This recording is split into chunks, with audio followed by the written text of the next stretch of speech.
Welcome student. 9th स्टँडर्डची जी आपली युनिट टेस्ट एक्झाम आहे, unit test exam 2, unit test 2 academic year 2024-25 मध्ये होणारी. तर त्याच्यासाठी आपण या चॅनलवर प्रॅक्टिस क्वेश्चन पेपर काय करतोय तुमच्याशी शेअर करतोय. तर हा जो क्वेश्चन पेपर आहे तो कम्प्लिटली तुम्हाला प्रॅक्टिस क्वेश्चन पेपर म्हणून यूज करायचा आहे, जेणेकरून या फॉर्मॅटमध्ये तुम्हाला तुमच्या जे क्वेश्चन आहेत ते तुम्हाला दिसतील. तर त्याच्या दृष्टीने काय करा, तर याचा use only for practice question paper म्हणून यूज करा, जेणेकरून युनिट टेस्ट 2 चा जो फॉर्मॅट आहे तुम्हाला लक्षात येईल आणि कोणत्या प्रकारचे क्वेश्चन करायचे हेही तुम्हाला लक्षात येईल. Okay, so question number 1 E choose the correct alternative. M1 चा आहे आपला हा पेपर. ओके, मॅथ्स 1 चा. 4 ऑप्शन दिले, त्यातला करेक्ट ऑप्शन चूज करायचा. आता फर्स्ट काय आहे, 3x plus 5y is equal to 9 and 5x plus 3y is equal to 7. Then what is the value of x plus y? तर दोन इक्वेशनची काय करा, याच्यामध्ये ऍडिशन करा. ओके, आता ऍडिशन करत असताना इथे हं, आपण बघूया कशा प्रकारे करता येईल. तर याच्यात काय करा, दोन्ही इक्वेशन जे आहेत हा, ते इथे लिहा. 3x plus 5y is equal to 9 आहे ते.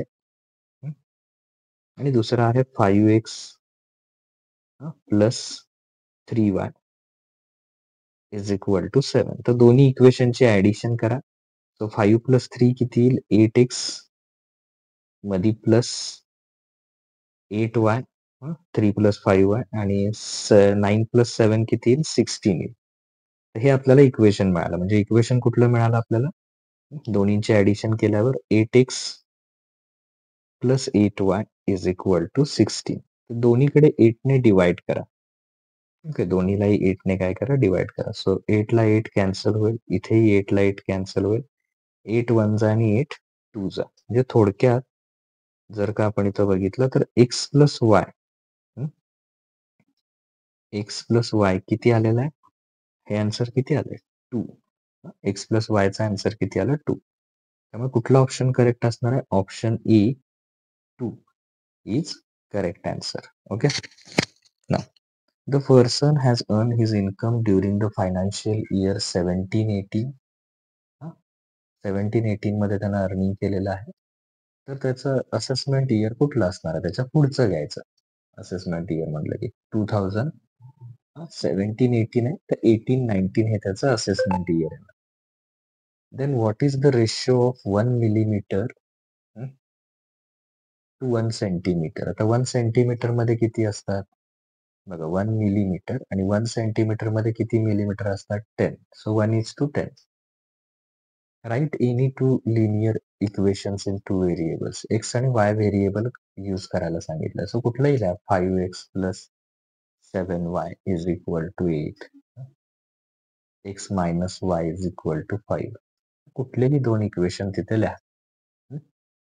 त्याच्यानंतर इथे आता इथनं पुढचं इथे ऍक्टिव्हिटीचा क्वेश्चन आहे. Complete the activity any one. कुठलीही एक ऍक्टिव्हिटी कम्प्लीट करा. If A B C are in continued proportion, if a is equal to 3, c is 27, then what is b? तर b आपल्याला काय करायचं आहे, फाइंड आउट करायचं. त्यासाठी काय करणार, तर इथे लिहिणार आपण B square minus B square is equal to A C. मग बी ए ची व्हॅल्यू आहे 3, इथं पुट केली. सी ची व्हॅल्यू आहे 27. 27 मल्टिप्लाय 3 आलं 81. म्हणजे बी स्क्वेअर किती आला, 81, आणि 81 चं स्क्वेअर रूट किती, 9. तर बी ची व्हॅल्यू किती आली, 9 घ्यायची. ओके, हे दोन्ही आता इक्वेशन सॉल्व्ह करायचे. तर या दोन्हींची काय करा, ऍडिशन करा. एक्स प्लस वाय आणि एक्स मायनस वाय. एक्सला एक्स प्लस एक्स किती येणार, 2x plus Y minus Y cancel होईल आणि 14 प्लस 2 किती येईल. ओके, जस्ट अ मिनिट, थोडासा वेट करा. इथे येऊया, पीडीएफ आपण परत ओपन करूया. ओके, हा, तर 14 प्लस 2 किती येणार, 16 येणार. ओके, हो सॉरी, आणि बॅक गेला ते, जस्ट अ मिनिट. तर हे घेतल्यानंतर इथे 16 येईल. Okay, 2x is equal to किती येणार आहे, 16. तर मल्टिप्लाय टू इकडे येऊन काय होईल, डिवाइड होईल. तर 16 डिवायडेड बाय 2, 16 डिवायडेड बाय 2 किती येणार, 8. आलेली 8 ची व्हॅल्यू, x ची व्हॅल्यू 8 इथं ठेवा. तर प्लस 8 इकडे येऊन काय होईल, मायनस होईल. ओके, म्हणजे इथला 8 इकडं 14 कडे येऊन काय होईल, मायनस होईल. म्हणजे y ची व्हॅल्यू किती येईल, 6. And that's why 8 and 6 are solution. 8 आणि 6 काय असतील, त्याचे सोल्युशन असतील. आता त्याच्यानंतर पुढचे इथले पुढचे जे प्रॉब्लेम आहे ते याच्यामध्ये बघा, Alka spend 90% of the money that she receive every month and save 120 rupees. How much money does she get monthly. तिला मंथली किती मिळत होते. परत या दोन्हींचा रेशो फाइंड करायचा आहे, फर्स्ट क्वांटिटी टू सेकंड. या दोन इक्वेशनचे कुठलेही दोन सोल्युशन लिहायचे आहेत. त्याच्यानंतर क्वेश्चन नंबर 3 मध्ये एनी वन म्हटलंय, पण ऍक्टिव्हिटी जे ह्या क्वेश्चन पेपर मधले ऑप्शनल सगळे करा, कारण प्रॅक्टिस क्वेश्चन पेपर मधले कुठलेही येऊ शकतात तुम्हाला. त्यामुळे हे काय करा, इथे हे इक्वेशन सॉल्व्ह करा असं. याच्यामध्ये काय ना, 2 is the solution of equation. त्याच्यानंतर पुढे इथे बघा, a upon b is equal to 7/3, then find the values of following ratios. He activity दोन्हीपैकी एक करायची आहे, पण एक्झामच्या प्रिपरेशनसाठी दोन्हीही करा ही ऍक्टिव्हिटी. ओके, त्यानंतर त्यातला बी क्वेश्चन आहे, त्याच्यात एनी वन म्हटलं, प्रॅक्टिस क्वेश्चन पेपर असल्यामुळे दोन्ही करा. ओके, तर दोन्ही करा याच्यातल्या. त्याच्यानंतर question number 4. Okay, solve the following sub questions, any one ह्यातले दोन्ही करा.